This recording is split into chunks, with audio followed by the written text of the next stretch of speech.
Welcome to the Trust the Plan podcast. I'm Nick. And I'm Jim. Jim, Christmas is coming.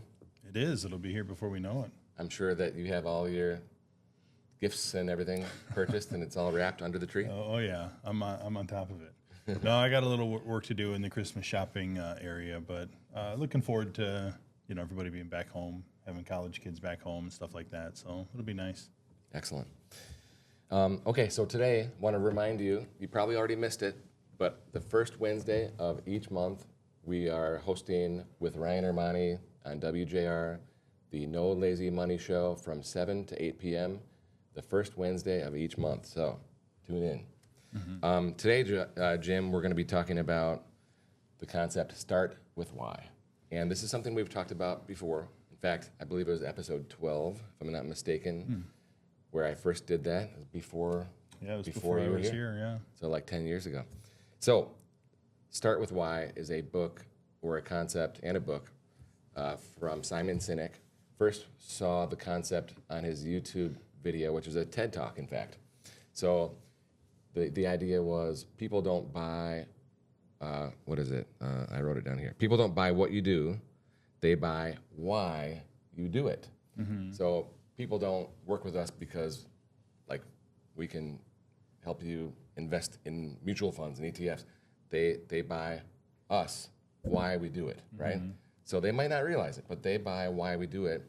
And so I want to ask you, Jim, how did you end up here? Why do you do what you do? What's your story? What's behind, the mask, right? Yeah. I have I've been doing this only for the last, I think, 12, 13 years now. So this is not my first career, but I always grew up loving this stuff. I grew up loving watching CNBC and seeing the stocks scroll by. It was in the tech bubble is when I was getting into it. And, it was fun to watch everything go up all the time because that's pretty much what happened back then.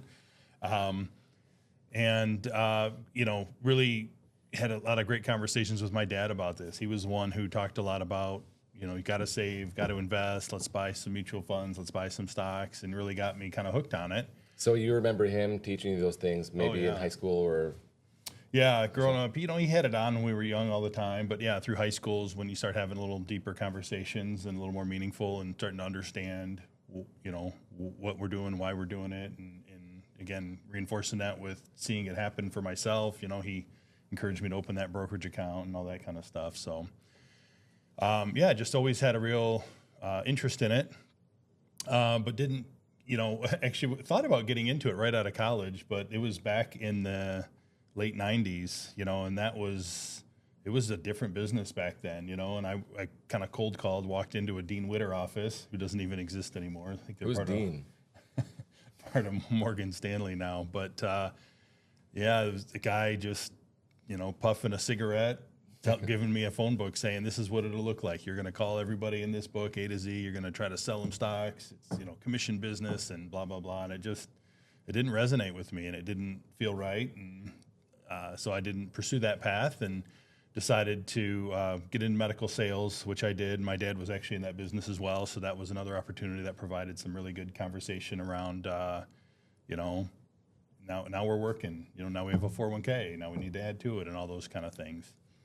But that was where my interests were. And soon after I started working with my dad, actually in the medical sales business, it was about a little over a year into it, he actually got sick. And, after a couple hospital visits and everything, we found out we were dealing with leukemia, and he battled that for 10 months and passed away at the age of 55. So he was young. My mom was even younger at 53.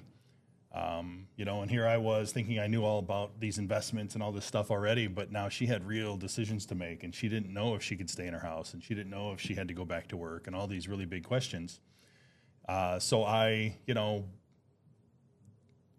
realized I couldn't really help beyond understanding what the investments were, and knew we needed some financial advice. So we went and sought out some different companies and talked to some different people, and thankfully I knew enough to to see what was a good advice and what was bad advice. And I was just astounded at how much bad advice was out there. Give me an example of bad advice. I mean, she was young, right? And she needed access to money. And we got pitched annuities several times where they were going to lock up money for 10 years or have big withdrawal penalties if she needed to get it. And that just didn't seem right. And in hindsight, knowing more about the business, I just think it was a terrible recommendation. Things like that is what stood out to me, but I knew she wasn't getting the advice that we needed. We didn't need to know what stocks to buy and what mutual funds to invest in. We needed to know financial planning questions. We needed to know if she was on track, if she was okay.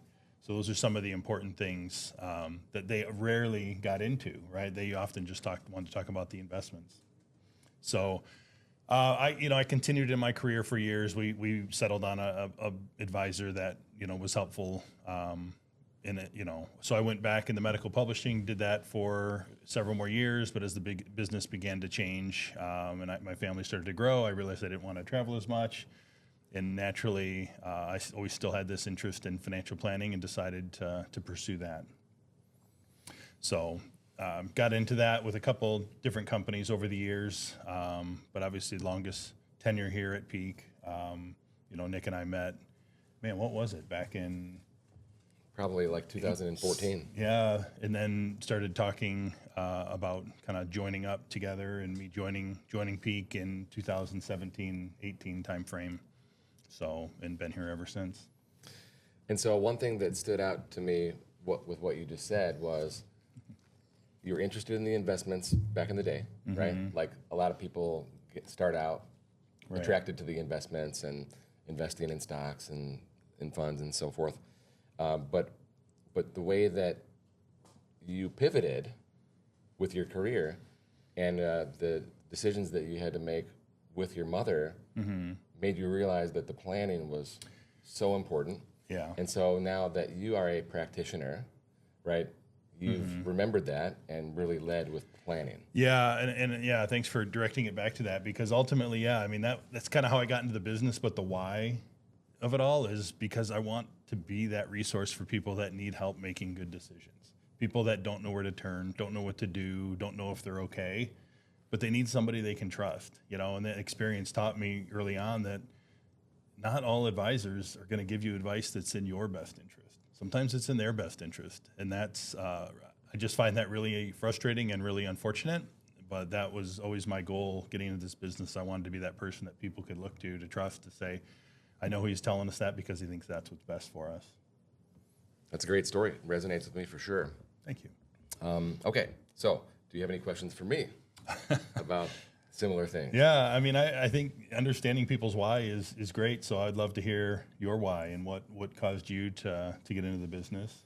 Yeah, so originally I was looking at my bank statement. I had some jobs, in middle school, high school, and I noticed that my bank account was earning 1 penny per month. And I thought, I had learned about interest, right? So I thought, well, something's wrong here. We should be earning more than this. So I asked my mom, and she set up an appointment with her financial advisor, who happened to be my girlfriend's dad. Okay. So he came over, and he's like, here's what you're going to do. You're going to open up this American Funds account. Put like $500 that I had saved into a custodial account, like a UGMA type account. And now all of a sudden, we're in the 90s. Every day it's going up, right? So I saw, hey, this is really working, right? So I loved it. I really looked forward to getting my statement in the mail. We didn't have, AOL in '95. Right. Like you had to the go cool to the kids had newspaper it. to look it up. Yeah. The rich kids had AOL, but I didn't have it. But yes, I did look in the newspaper. Yeah. And I looked back there and was always looking at the price for sure. So that got me interested in the investments, kind of like what you were saying. Like you get attracted to that as the initial point. But then as I started to get older, I looked at my family and people that I was really close to, people I loved, and people making terrible financial decisions, right? To the point where retirement was at risk, right? So you're gonna have to work forever, kind of a thing, because you're not saving and you're not making these planning decisions and not understanding the consequences of this or that action.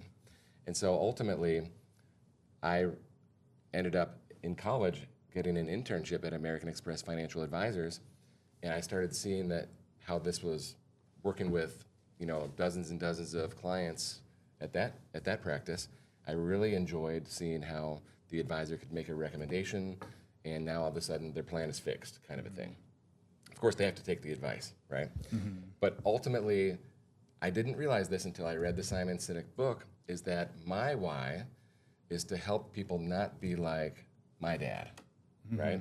So my dad also passed away from leukemia, coincidentally, but I was terrified and worried about his retirement. He had to work till he was like 72, and then he passed away at 76, and so he didn't get to enjoy a long retirement. But really, what's sad for me is that I would have loved to see him have a longer retirement, retiring sooner, right? And so, and so my why is to help our clients not be in a position like he was in, if that makes sense. Yeah. It's kind of dark, but really we've learned all that, from hundreds of cases that we've witnessed ourselves, what the right decisions are and what decisions are poor, and so we can help our clients make those good decisions so they can retire with peak confidence. And that's really the mission statement as well. We want to provide that education and guidance so you can make great decisions so you can retire with peak confidence.